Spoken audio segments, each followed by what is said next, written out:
You have a way of speaking that you did not entirely choose.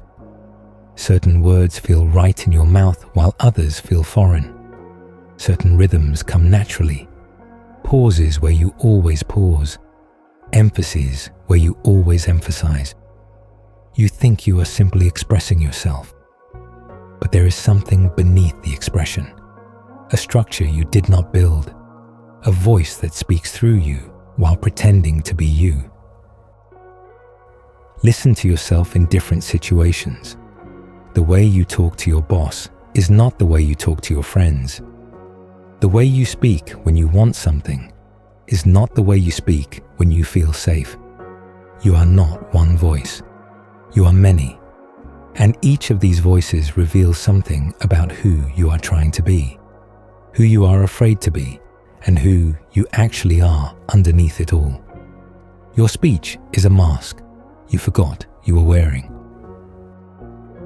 There is a question that has never quite left you, though you may not have put it into words. When you speak, who is really speaking? Is it the you that thinks and chooses? Or is it something older, something inherited, something borrowed from people and places you no longer remember? Nietzsche asked this question a century ago and found an answer that most people are not ready to hear. Your words are not your own. They are fossils of beliefs you have never examined. Language is not neutral. Every word carries history, carries assumptions, carries the residue of every mind that has ever used it. When you reach for a word, you are not reaching into a blank toolbox. You are reaching into a cultural inheritance so deep and so invisible that you cannot see where it ends and where you begin. The very categories through which you perceive reality, good and bad, success and failure, strength and weakness, were not invented by you. They were handed to you, and you accepted them without question, because they arrived before you were old enough to question anything.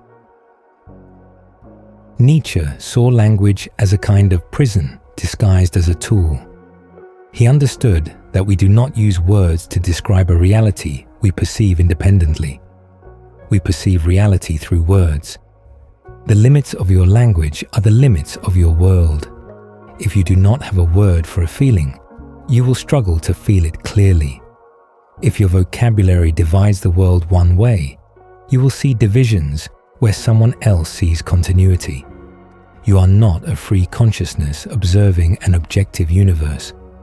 You are a mind shaped by the accidents of which sounds came to mean which things in the particular corner of the world where you grew up. But it goes deeper than vocabulary. It is not just the words you use, but the way you use them. The speed at which you speak reveals your relationship with silence, whether you fear it, flee it, or have learned to rest inside it. The complexity of your sentences reveals your tolerance for ambiguity, whether you need things to be simple, or whether you can hold multiple threads without losing the pattern. The degree to which you qualify your statements reveals your relationship with certainty, whether you need to be right or whether you can live with being approximate. Your voice itself carries information you cannot control. The pitch, the tension, the breathiness, these are shaped by years of emotion held in your body, by the things you were told not to say, by the people whose approval you were desperate to win. You can hear this if you pay attention. The voice you use with authority figures is different from the voice you use when you feel free. And the distance between those two voices is a measure of how much you are still performing, still seeking permission, still waiting for someone else to tell you who you are allowed to be. Nietzsche despised the herd, not because he hated common people, but because he saw how the herd speaks through everyone. The opinions that feel most like your own are often the ones you have absorbed so completely that you cannot remember learning them. The values that feel most natural are often the ones you inherited from a culture that had its own reasons for promoting them. You think you are thinking, but much of the time, you are merely echoing, and the echo is so familiar that it sounds like your original voice. This is why examining your speech is one of the most revealing forms of self-examination. Notice what you say when you are not thinking about what you say. Notice which phrases you reach for automatically. Notice which ideas you defend with emotion rather than argument. These automatic patterns are windows into the unconscious architecture of your mind. They reveal what you actually believe beneath what you think you believe. The person who has genuinely individuated, who has actually become themselves rather than a collection of inherited reflexes, speaks differently. There is a precision to their language, an ownership. They have examined the words they use and kept only the ones that still fit. They have learned to pause before speaking, not out of uncertainty, but out of respect for the weight of what language can do. They do not fill silence with noise because they are not afraid of what silence might reveal. Most people never do this work. They live their entire lives speaking a language they never made their own. They argue positions they never actually chose. They defend values they absorbed before they were old enough to consent. And because everyone around them is doing the same thing, it all feels normal. The prison is invisible because every inmate mistakes the bars for air. But you can begin to see it now.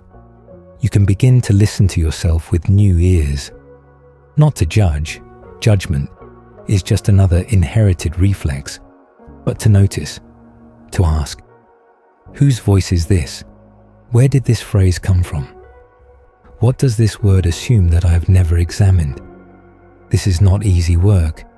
It requires a kind of patience that modern life does not cultivate. But it is the only path to actually owning your own mind. When you start to speak from genuine thought rather than conditioned reflex, something shifts, not just in your words, but in your presence. People can feel the difference even if they cannot name it. There is an authority that comes not from certainty, but from authenticity, a weight that comes not from volume, but from genuineness. This is what Nietzsche meant when he spoke of becoming who you are. It is not about finding some hidden true self. It is about burning away everything that is not you until what remains is finally your own. Your voice is either a window or a wall. It either reveals you or conceals you.